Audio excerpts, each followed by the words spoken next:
ரொம்ப ஞானமா இருக்க வேண்டியது என்னன்னா, பிசாசு சில நேரத்துல தீமையான காரியத்தை உங்களுக்கு கொண்டு வர வைக்கிறதுக்கு என்ன பண்ண செய்வான் அப்படின்னு சொன்னா, இருதயத்தை திறக்க பண்ணுவான். இருதயத்தை திறக்க பண்ணுவான். இந்த நிறைய வாலிப பிள்ளைங்க விடுறதுக்கு காரணம் என்ன தெரியுமா? இருதயத்தை திறந்துருவாங்க. நிறைய சிஸ்டர்ஸ் விடுறதுக்கு காரணம் தெரியுமா? இருதயத்தை திறப்பாங்க. பிரதர்ஸ் இருதயத்தை திறப்பாங்க. கவனிச்சுக்குங்க, உங்க இருதயத்தை தெளிலாளுக்கு முன்னாடி திறந்தீங்க, உங்க இருதயத்தை அந்நிய மனுஷனுக்கு முன்னாடி திறந்தீங்க.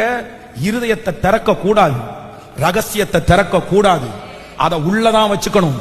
அது தெரிஞ்சிருச்சுன்னா சில நேரங்களில் உங்களுடைய இருதயத்தை நீங்க திறந்ததனுடைய அந்த காரியமா உங்களை எவ்வளவு தூரம் பிசாசு கொண்டு போக முடியுமோ அப்படி வழி நடத்துவாங்க.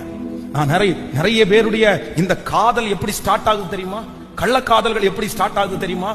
சிலருடைய குடும்பத்துல பிரிவினைகள் எப்படி ஸ்டார்ட் ஆகுது தெரியுமா? வேற ஒண்ணும் இல்ல, தன்னுடைய இருதயத்தில் இருக்கிற வேதனைய கர்த்தருக்கும் அவர்களுக்கும் தெரிகிற அளவுக்கு வச்சிருக்கிற வரைக்கும் பிரச்சனை இல்ல, மற்றவர்களுக்கு தெரியாம இருக்கிற வரைக்கும் பிரச்சனை இல்ல. ஆனா சிலர் நோண்டுவாங்க. என்ன பிரச்சனை? ஏன் சோகமா இருக்கிற? என்ன உனக்கு ப்ராப்ளம்? என்ன போயிட்டு இருக்குது? நீ என்ன செஞ்ச? என்ன பார்த்த? கேட்டுட்டே இருப்பாங்க.